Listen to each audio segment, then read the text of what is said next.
여러분 안녕하십니까? 오늘 강의에 끝나는 날 수요일 아침에 또 여러분들을 뵙게 되었습니다.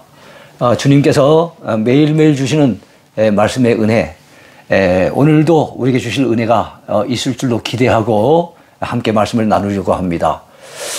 오늘 강의는요 244강 나가게 됐는데요. 망원경으로 보는 데살로니가 후서 두 번째 시간입니다. 데살로니가 후서로서는 마지막 시간이 되는데요. 오늘 주제는요, 말세를 만난 성도의 자세, 이런 제목이 되겠습니다. 지난주 이어서 이번 주까지 데살로니가 전서와 후서는 모두 재림론 신학이라는 것, 또 사도 바울의 종말론 신학이라는 것을 말씀을 드린 바가 있습니다. 자, 그렇다면은 말세를 만난 우리 성도들은 어떤 자세로 살아가야 하겠습니까? 자, 데살로니가 후서 펼쳐보기 이 본론 가운데 첫 번째 주제입니다. 첫 번째 주제이지만 또 마지막 주제이기도 합니다. 말세를 사는 성도의 지혜. 우리가 데살로니가 후서를 통해서 어떻게 보면 유일하게 발견할 수 있는 굉장히 중요한 주제, 그것은 말세를 사는 성도는 정말로 지혜를 가져야 되겠는데 어떤 지혜를 가지고 살아야 될지를 같이 살펴보면서 은혜를 나누려고 합니다. 자, 우리가 잘 아는 이솝우화 가운데 여러분 양치기 소년의 이야기 많이 들어보셨잖아요. 자, 이 우화에 등장하는 양치기 소년은요, 뭘 잘합니까?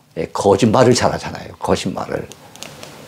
신뢰가 가지 않는 사람을 비유할 때 사람들의 입에 자주 오르내리는 인물이 바로 이 양치기 소년입니다. 왜요? 거짓말을 잘하니까요. 그 양치기 소년은 밤에 지루하고 또 밤에 너무 심심하니까 뭐라고 거짓말을 갖다가 외쳤습니까? 늑대가 나타났다. 늑대가 나타났다 하면서 소리 지르는 거예요. 밤중 깊숙한 시간에. 그러나 여러 차례 그것이 거짓말이라는 사실을 알게 됐어요. 자, 그런데 문제는 정작 진짜 늑대가 나타났을 때는 동네 사람들 가운데 아무도 나와보는 사람들이 없었다는 겁니다. 왜 그렇습니까? 이번에도 거짓말인 줄로 생각을 했던 거예요. 실제 늑대가 나타난 겁니다. 근데 문제는 사람들은 다 거짓말이라 생각하고 아무도 나와보지 않았다는 거지요. 자, 결국 양떼들은 늑대들에게 다 잡혀먹히고 말았던 사실을 우리는 그 우화를 통해서 알고 있습니다. 거짓말을 일삼던 양치기 소년은 뒤늦게 후회를 했겠지요. 그러나 때는 이미 늦어버리고 말았습니다. 여러분, 이 양치기 소년과 늑대 이야기를 오늘 강의 가운데 서두에서 꺼낸 이유가 있어요. 왜 꺼냈을까요? 자, 그 이유는 그동안 이 양치기 소년과 같이 거짓말로 예수님이 언제 오신다, 예수님이 언제 오신다라고 얘기를 하면서 여러분 사람들을 미혹했던 시한부 종말론 이단들, 그들이 많았기 때문이에요. 그들이 거짓말로 예수님의 재림의 날짜가 언제라고 얘기를 숱하게 해왔었죠. 그들이 그동안 여러 번이나 몇 년 몇 월 며칠에 예수님이 재림에 오실 것이라고 여러분 재림 날짜를 제시하면서 그릇된 종말론을 펼쳤습니다. 근데 여러분 그게 맞아 들어갔습니까? 거짓말인데 맞아 들어갈 수가 없잖아요. 그 날짜들이 다 빗나가고 말았어요.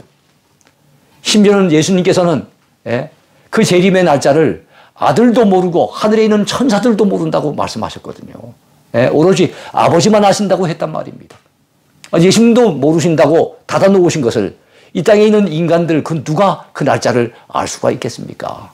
그런데 그 날짜들을 갖다가 예고했다가 다 헛방이 되고 말았어요. 자, 그런데 문제는 그들이 잘못된 시한부 종말론을 펼치다가 거듭거듭 실패하는 바람에 사람들의 뇌리 속에 예수님의 그 재림 자체에 대해서 짙은 의문이 심어지게 됐다는 겁니다. 요즘에는 예수님을 믿는 성도들조차도 여러분 주님의 재림에 대한 그 관심도가 많이 떨어져 있는 상태입니다. 그러니까 이단들이 시한부 종말론을 펼치는 그것이 다 빗나가서 이단들의 말은 거짓말이다. 이단들의 말만 안 믿으면 될 텐데 문제는 예수님의 그 재림 자체에 대한 관심도가 많이 떨어져 버리고 말았다는 거예요. 그러니까 아까 양치기 소년과 같은 그런 역할을 누가 한 겁니까? 바로 시한부 종말론 이단자들이 그런 역할을 하게 된 거예요. 그래서 진짜 늑대가 나타나도 사람들이 믿지 아니하고 안 나와보는 것처럼 진짜 주님이 재림에 오신다 해도 사람들이 관심을 가지지 않는다는 이 안타까운 사실이 벌어지고 있다는 겁니다. 자, 그렇게 된 것은 다 사이비 이단들의 거짓 선전을 통한 사탄의 전략이 사람들에게 먹혀 들어갔다. 여러분, 이렇게 밖에는 생각할 수가 없어요. 그러니까 그 시한부 종말론자들은 사탄이 사용하는 사탄의 일꾼들인 거예요. 데살로니가 후서는 데살로니가 전서와 함께 대표적인 여러분 재림론 서신입니다. 사도 바울의 종말론입니다. 이 책에는 말세를 만난 우리 성도들이 가져야 될 바른 자세에 대한 아주 귀한 교훈이 잘 나타나 있습니다. 첫 번째, 믿음을 굳건히 지키라고 말씀합니다. 말세, 우리가 가져야 될 마음의 자세, 어떤 자세를 가져야 된다고요? 믿음을 굳건하게 지키라는 겁니다. 말세가 되면 하나님과 교회를 대적하는 적그리스도 세력이 활발하게 활동하게 될 것을 또한 예고하고 있습니다.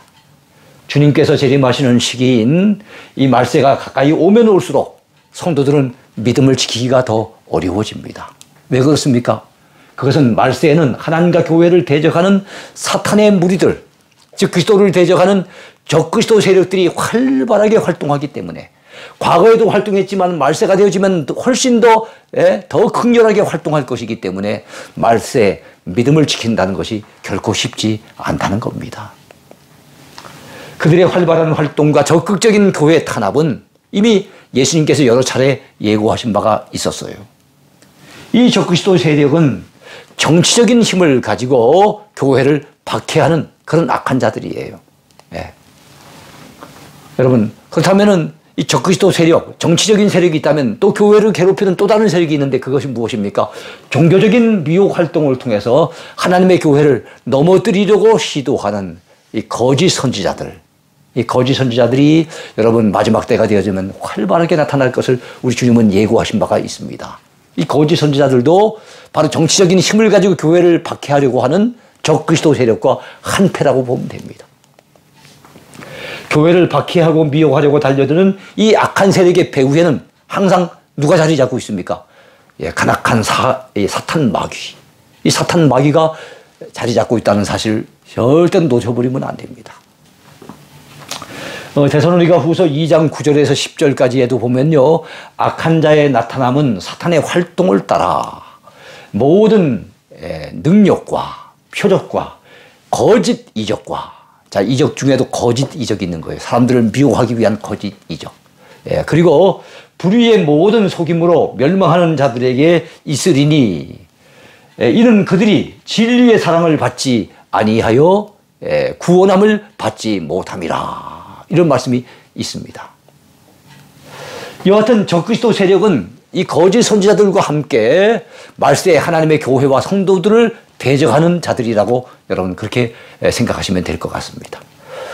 자, 그리고 하나님의 교회와 성도들을 박해하기도 하고 미혹하기도 하는 이 양대 세력, 사탄의 양날개라는 것, 이거 틀림없는 사실입니다. 우리는 그들의 정체를 제대로 알고 거기에 대해서 대비하고 있어야 될 줄로 믿습니다. 여러분, 말세가 될수록 교회는 악한 세력에 의해 더 큰 환난을 당하게 된다는 것도 또한 기억을 해야 됩니다. 여러분, 말세가 될수록 교회 안에는 크나큰 환난들이 닥칠 거예요. 그래서 믿음의 사람들은 그 환난 가운데도 믿음을 가지고 참고 인내해야 되는 것입니다. 적그리스도 세력의 활발한 활동과 적극적인 개입은 교회와 성도들의 입장에서 볼 때는 무엇이 더욱 심해지는 것을 얘기합니까? 환난이 더욱더 심해지는 것을 의미합니다. 그래요. 적그리스도가 활발하게 활동하고 있다. 거짓 선자들이 아주 활발하게 활동하고 있다 하는 것은 우리 교회 믿는 자들이 더욱더 살아가기가 힘들겠구나.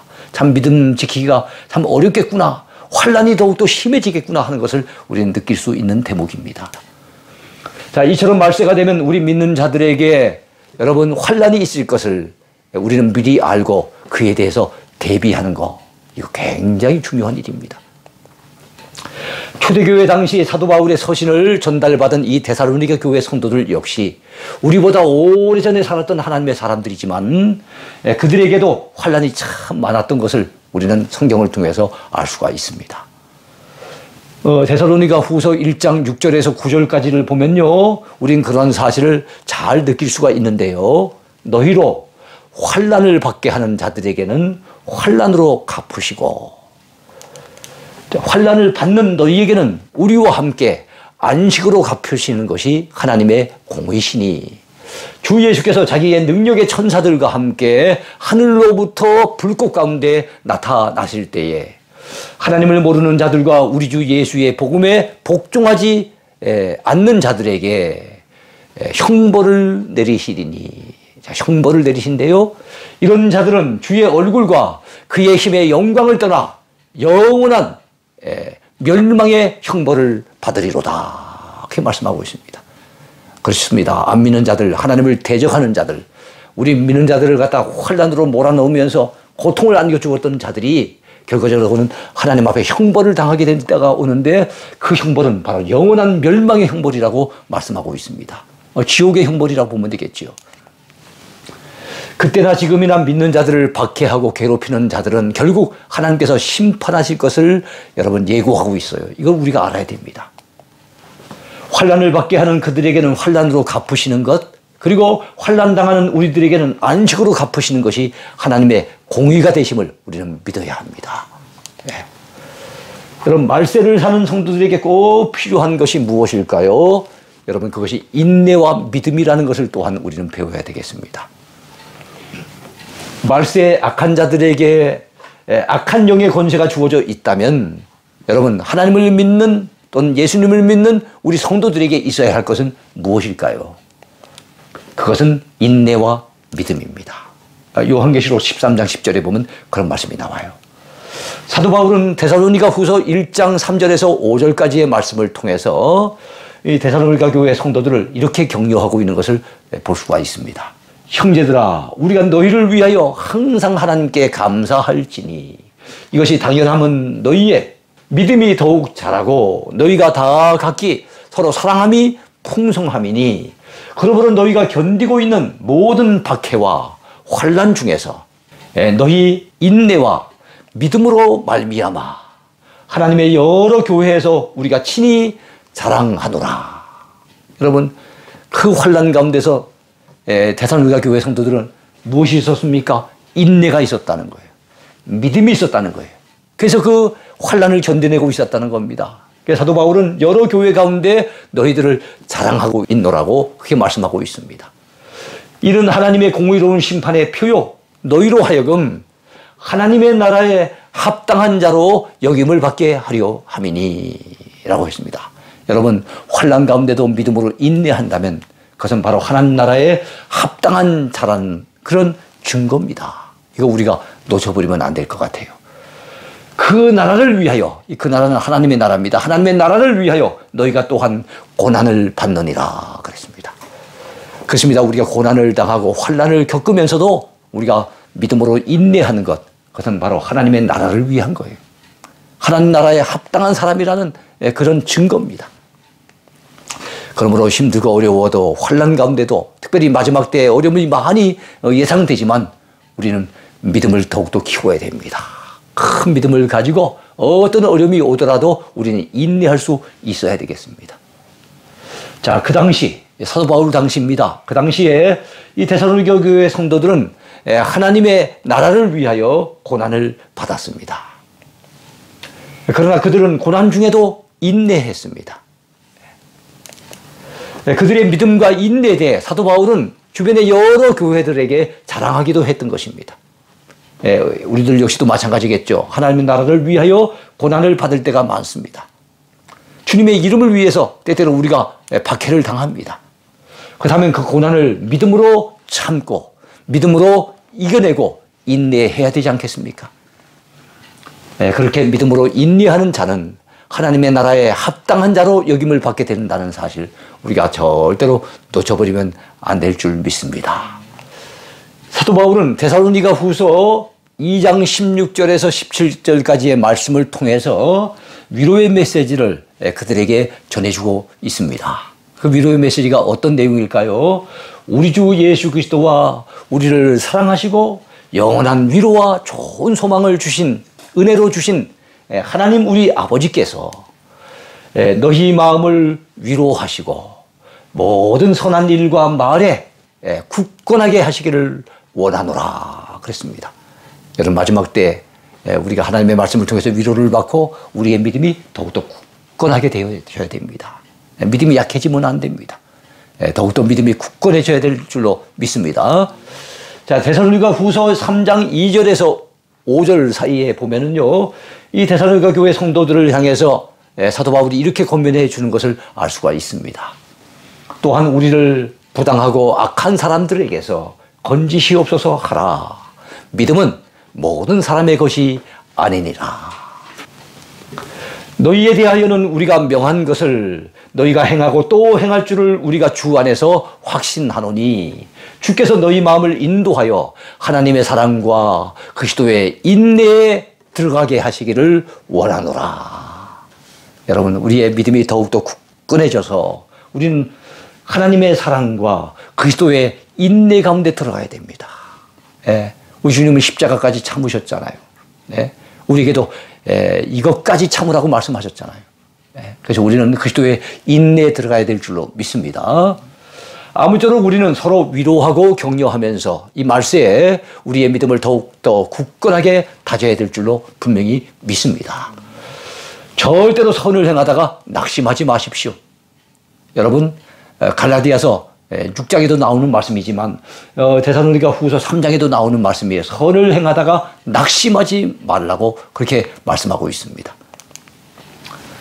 그리고 여러분, 첫 번째는 마지막 때를 사는, 말세를 사는 성도들이 가져야 될 마음의 자세, 첫 번째는 믿음을 굳건하게 하라는 것이었잖아요. 두 번째는 무엇입니까? 극단적인 신앙을 피하라고 지금 데살로니가 후서를 통해서 사도 바울은 우리에게 가르쳐 줍니다. 극단적인 신앙을 피하래요. 말세의 주의 재림의 날이 이르렀다고 해서 마음이 요동치거나 또 마음에 두려움을 가지거나 해서는 안 된다는 말씀입니다. 지금은 적그리스도 정치 세력에 의한 여러 가지 환난과 핍박이 많이 예상되는 시대입니다. 그리고 거짓 선지자들의 온갖 미혹이 난무한, 그래서 영적으로 대단히 혼탁한 그런 시대를 우리는 살고 있습니다. 말세 시대를 살아가는 우리가 주의해야 할 것이 있는데요. 신앙의 양극단으로 치우쳐서는 안 된다는 사실이에요. 굉장히 중요한 말씀이니까 여러분 귀담아 들으시기 바랍니다. 이 마지막 때를 살아가는 우리가 신앙의 양극단으로 치우쳐서는 안 된다는 거예요. 그다음 그 양극단이 뭐겠습니까? 자, 이렇게 민감한 시대임에도 불구하고, 즉 말세가 되어져서 여러 가지 징조가 나타나고 그래서 주님의 재림이 이제 멀지 않았다라고 생각하는 이런 때임에도 불구하고 여러분, 세상에 향락에 빠져서 또 세상에 안일에 푹 빠져서 영적으로 잠든 가운데 있는 신자들이 많이 있다는 겁니다. 여러분, 마지막 때 세상에 향락에 빠지면 안 됩니다. 영적으로 잠들어 버리면 안 됩니다. 우리는 그런 어리석은 자가 돼서는 절대로 곤란하겠지요. 정말 곤란할 것입니다. 근데 문제는 그와는 반대로 시대적인 상황에 지나치게 민감해져서 주님의 재림의 날이 이르렀다고 그 마음이 요동치거나 또 두려워하는 이런 자들이 있는데요. 바로 그 당시 데살로니가 교회 성도들이 그러했던 것처럼 마지막 때가 되어진다면 그런 자들이 많이 나타나게 될 것이라는 사실입니다. 이것도 옳은 모습은 아니에요. 사도 바울이 데살로니가 교회 성도들에게 이 데살로니가 후서 편지를 써서 보내게 된 주된 이유가 바로 후자에 있었던 거예요. 너무 둔감해서 말세에 대한 징조가 나타났음에도 불구하고 대비하지 아니하고 세상 향락에 푹 빠져 사는 것도 문제지만 너무 지나치게 민감해져서 그래갖고 세상에서 우리에게 주어진 사명과 직분, 어떤 일들 이런 것들은 돌아보지 아니하고 오로지 재림에만 관심을 가지고 있어서는 안 된다는 얘기입니다. 데살로니가 교회 성도들 가운데는 주님의 재림의 날이 임박했다고 생각해서 지나치게 극단적인 방향으로 신앙이 치우친 자들이 꽤 많이 있었다는 사실입니다. 그들은 주님의 재림의 날이 이르렀다고 해서 그 마음이 요동치고 있었어요. 늘 마음이 흔들리고 있었습니다. 그리고 지나치게 두려워하고 있었던 것입니다. 여러분, 믿음 생활 평소 잘하면요, 주님의 재림의 날이 두려울 이유가 없어요. 평소에 믿음 생활 잘하고 있지 아니하다가 주님의 재림이 이루어졌다고 마음으로만 막 두려워하고 떨고 있었으니 얼마나 안타까운 일입니까? 그러한 자들을 향해 사도 바울은 데살로니가 후서 2장 2절을 통해 이렇게 경고하고 있습니다. 영으로나 또는 말로나 또는 우리에게서 받았다 하는 편지로나 주의 날이 이르렀다고 해서 쉽게 마음이 흔들리거나 두려워하거나 하지 말아야 한다는 것이라 그렇습니다. 너희들이 성령의 감동을 받았다고 얘기를 하면서, 너희들이 내게 들은 말이 있다고 얘기하면서, 너희들이 내게서 보내준 그 편지를 통해서 그렇게 본 적이 있었다고 얘기를 하면서 너무 주님의 날이 이르렀다고 해서 마음이 흔들리고 요동치고 그리고 마음으로 두려워하는 이런 일들이 있어서는 안 된다라고 지금 강조하고 있는 겁니다. 사도 바울은 누가 뭐라고 해도 미혹되지 말라는 거예요. 쉽게 마음이 흔들리거나 두려워하지 말라는 것입니다. 주님의 재림에 임박할 때는 그에 따르는 분명한 징조가 나타나게 될 것인데 아직은 그때가 아니라고 그는 강조하고 있습니다. 데살로니가 후서 2장 3, 4절에서 사도 바울은 분명히 선언했습니다. 누가 어떻게 하여도 너희가 미혹되지 말라. 먼저 배교하는 일이 있고, 먼저란 말은 주님의 재림의 날이 임하기 전에 먼저 신앙의 길에서 배신하는, 이 배교하는 일이 생긴다는 거예요. 저 불법의 사람, 곧 멸망의 아들이 나타나기 전에는 그날이 이르지 아니하리니, 불법의 사람은 불법을 자행하는 자, 그리고 사람들로 하여금 불법을 행하도록 만드는 자, 멸망의 아들, 결국엔 멸망하게 될 자, 그리고 사람들을 멸망의 길로 이끌어가는 바로 그 적그리스도 세력, 바로 그가 나타나기 전까지는 주님의 재림의 날이 임하지 않는다는 거예요.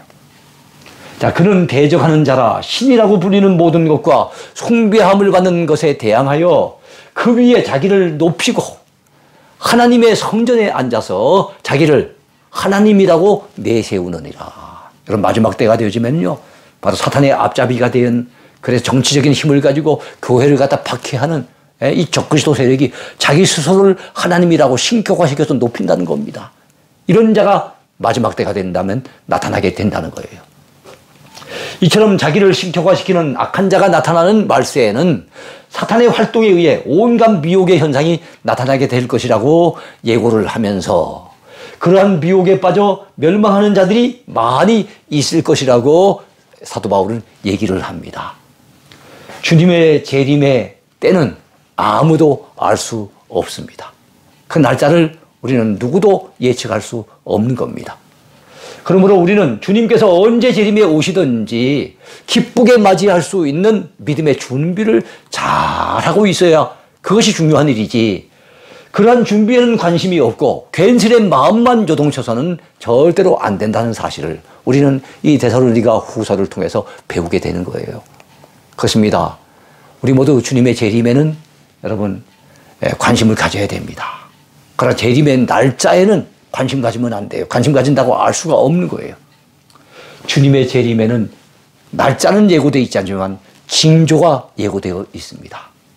주님의 재림을 너무 성급하게 받아들여서 여러분 일도 하지 않니하는 그런 극단적인 태도를 우리는 버려야 됩니다. 그런 사실을 우리는 이 데살로니가 후서를 통해서 잘 알 수가 있습니다. 무화과 나뭇잎이 무성해지면 유대인들은 여름이 가까운 것을 알게 됩니다. 여러분, 단풍잎이 붉게 물들면 한국 사람들은 가을이 된 것을 알게 됩니다. 여러분, 마찬가지로 예수님의 재림의 때가 되면 주님께서 우리에게 그 때를 알게 하시기 위해서 여러 가지 징조를 나타내신다는 걸 알아야 돼요. 그 징조들이 나타나게 되면은 그제서야 우리는 주님의 재림의 때가 가까웠구나 하는 것을 알 수가 있는 것입니다. 데살로니가 후서에도 말세의 징조에 대한 사도 바울의 암시가 나타나 있는데요. 그것은 바로 하나님의 성전에 앉아 자신을 하나님이라고 내세우는 적그리스도가 출현한다고 하는 사실이에요. 우리가 마태복음 24장이나 마가복음 13장이나 누가복음 21장에도 보면 말세 징조가 많이 나타나죠. 그러나 데살로니가 후서에 나타난 징조 가운데 하나는 바로 하나님의 성전에 앉아서 자신을 하나님처럼 심격화시키는 그런 적그리스도가 출현하게 될 것이라고 하는 암시입니다. 이거 우리 기억해야 됩니다. 그는 불법의 사람이고 멸망의 아들이라 일컬어지게 될 것입니다.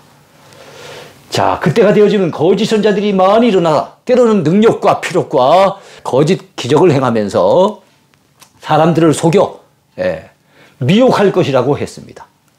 여러분, 적그리스도, 자기를 신격화시키는 적그리스도가 나타나는 것도 말세의 징조 중에 하나지만 그것은 사탄 마귀의 오른팔이라고 한다면 사탄 마귀의 왼팔이 되는 자가 누굽니까? 바로 종교적으로 거짓말을 해서 사람들을 미혹하는 거짓 선지자들. 이런 자들이 또한 많이 사람들을 갖다 미혹하게 될 것인데 심지어는 거짓 기적을 행하면서까지 그런 미혹을 행한다고 말씀하고 있습니다. 이게 데살로니가 후서에 예고되어 있는 말세의 징조입니다. 자, 그런데 데살로니가 교회 성도들 가운데는 예수님께서 재림하실 때가 되었다고 샴페인을 너무 일찍 터뜨리는 자들이 많이 있었다는 사실이죠. 여러분, 6.25 전쟁 당시에 유엔군이 인천 상륙작전에 성공하게 됩니다.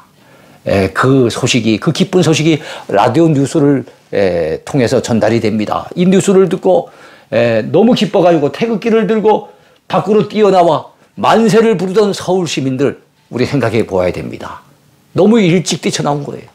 아직까지 이민군이 다 빠져나가지 않았는데 너무 일찍 태극기를 들고서 뛰쳐나와 만세를 부르다가 그런 섣부른 행동 때문에 북한 인민군의 따발총에 희생당했던 사람들이 있었다는 겁니다.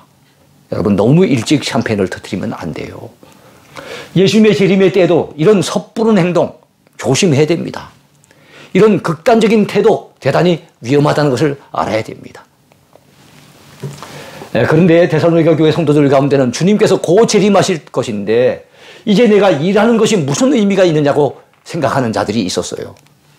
그들은 일하기는커녕 오히려 일을 만드는 자들이었습니다. 자, 우리가 들은즉 너희 가운데 게으르게 행하여 도무지 일하지 아니하고 일을 만들기만 하는 자들이 있다고 사도 바울이 지적하는 것을 우리는 데살로니가 후서 3장을 통해서 볼 수가 있습니다. 데살로니가 후서 3장 10절을 통해 사도 바울은 얘기를 하지요. 누구든지 일하기 싫어하거든 먹지도 말게 하라. 아주 유명한 말씀을 전해 주었어요. 그렇습니다. 일하지 않는다면 먹을 자격도 없는 거지요. 일하기 싫어하거든 먹지도 말게 하라는 이 성경 구절은요, 공산주의자들도 인용하는 구절입니다. 한때 러시아의 수도 모스크바에 있는 붉은 광장 한가운데 현수막으로 내걸려 있었던 구절이 바로 이 구절입니다. 일하기 싫어하거든 먹지도 말게 하라. 소련 공산당도 좋아하던 유일한 성경 구절이라고 얘기를 하지요. 자, 우리가 말세 이처럼 잘못된 극단적 재림신앙에 빠져서 교회 안에서 문제를 일으키고 일만 만드는 자들이 돼서는 곤란하겠습니다. 절대로 그래서는 안 될 거예요. 자, 말씀으로 지도받지 않고 자기 생각대로 행하는 이런 영적인 무질서에 빠지면 대단히 위험하다는 사실을 우리는 알아야 됩니다. 데살로니가 교회는 참으로 모범적인 교회였죠. 좋은 소문나는 교회였습니다. 그러나 그 교회 성도들 가운데 일부는 영적으로 교만해져서 또는 게으름을 피우면서 말씀의 지도에 잘 따르지 아니하고 영적인 무질서에 빠져 있는 자들이 있었다는 사실입니다. 사도 바울은 그런 자들을 가까이 하지 말라고 분명히 경고하고 있습니다. 형제들아, 우리 주 예수 그리스도의 이름으로 너희를 명하노니 게으르게 행하고 우리에게서 받은 전통대로 행하지 아니하는 모든 형제에게서 떠나라, 이렇게 가르치고 있어요. 그렇습니다. 여러분, 신앙생활을 정말로 성경의 가르침을 따라 교회 지도를 따라 여러분 질서 있게 행하지 아니하고 무질서하게 행하는 자들, 그들을 가까이 하면 안 됩니다. 그들에게서 멀리 떠나야 됩니다. 3장 7절에 보면은요, 여러분 무질서라고 하는 말이 등장하는데요, 여기서 무질서하게 행하다라고 하는 말은요, 군대 용어입니다. 여러분, 행군하는 군인이 걸어가는 대열 가운데서 이탈해 버리는 것, 그걸 갖다가 무질서라고 얘기하는 거예요. 여러분, 군인이 걸어가는 그 대열에서 벗어나면 안 되잖아요. 이탈하면 안 되겠죠. 마찬가지로 영적인 전쟁을 치르고 있는 우리가 그리스도 예수의 군사와 같은 우리들이 그 우리 성도들이 믿음으로 걸어가는 그 길에서 그 하나의 대열에서 이탈해버리면 안 됩니다. 교회와 말씀의 지도를 따르지 아니하고 자기 멋대로 신앙생활을 하게 된다면 그것은 대단히 위험한 태도라는 것을 우리는 알아야 됩니다. 우리가 TV를 통해 동물의 왕국이라고 하는 프로그램을 시청할 때가 있잖아요. 때로는 사자가 얼룩말을 잡아먹는 장면을 보기도 합니다. 여러분, 비록 맹수의 왕 사자라고 할지라도 얼룩말이 무리를 지어서 때로 함께 있을 때는 쉽사리 공격하지 못하는 것을 여러분 우린 볼 수가 있었습니다. 자, 얼룩말들이 무리지어 도망치는 중에 그 대열에서 한두 마리가 이탈해버리게 되면 그 이탈해버린 놈이 생기게 되어진다면은 여러분 그 낙오된 얼룩말에게 사자가 달려들어 잡아먹는 것을 우리는 TV를 통해서 본 적이 있었어요. 그래요. 낙오되면 안 되는 겁니다. 이탈되면 위험한 거예요. 영적 세계에서도 마찬가지입니다. 교회가 걸어가는 이 하나의 믿음의 대열에서 여러분 이탈해서 영적인 무질서에 빠지게 되면 대단히 위험하다는 것 우리가 알아야 됩니다. 그러면 믿음의 낙오자가 되는 거예요. 예? 사탄 마귀의 밥이 되는 거예요. 예? 이거 여러분 우리가 꼭 기억해야 될 줄로 믿습니다. 특히 말세에 자신의 믿음을 지키는 데 있어서 그 부분이 대단히 중요하다는 사실을 우리는 놓쳐버리면 안 됩니다. 코로나 상황 속에서도 여러분 믿음을 지키기 위해서 우리 교회에서는 여러분 예배 드리려고 어찌하든지 예배를 갖다 빠뜨리지 않냐고 드리려고 얼마나 애를 씁니까? 이 믿음의 예배에 대해서 이탈해서도 안 돼요. 예? 그렇게 되면 정말 마지막 때 우리 믿음 지키기가 너무너무 어려워지는 겁니다. 주님의 재림을 대망하며 앞으로 신앙생활 해나갈 때도 여러분 교회의 가르침을 잘 따르고 영적인 질서를 지키시길 바랍니다. 그렇게 하는 것이 말세에 우리가 사는 길임을 잊어버리면 안 됩니다. 정말 중요해요. 예. 자, 오늘 강의를 여기서 마치겠는데요. 우리는 마지막 때에 믿음의 양극단으로 치우치면 안 됩니다. 주님의 재림이 곧 임박했음에도 불구하고 세상 향락과 세상 쾌락에 빠져서 우리가 믿음으로 너무 둔감해져 있고 영적으로 잠들어 있으면 안 되고요. 여러분 예수님의 재림의 때가 곧 임박했다 해서 우리에게 주어지는 사명이나 직분 이런 데는 관심 가지지 않고 예수님의 재림을 맞이할 준비에는 별로 관심을 가지지 아니하고 너무 그 재림 그 자체에만 여러분 빠져들어도 안 됩니다. 이런 극단적인 믿음은 우리가 피해야 됩니다. 마지막 때는 정말 믿음에 있어서 지혜롭게 잘 대처해 나가는 것이 너무너무 중요합니다. 여러분 오늘도 주 안에서 행복하십시오. 그리고 건강하시길 바라겠습니다. 감사합니다.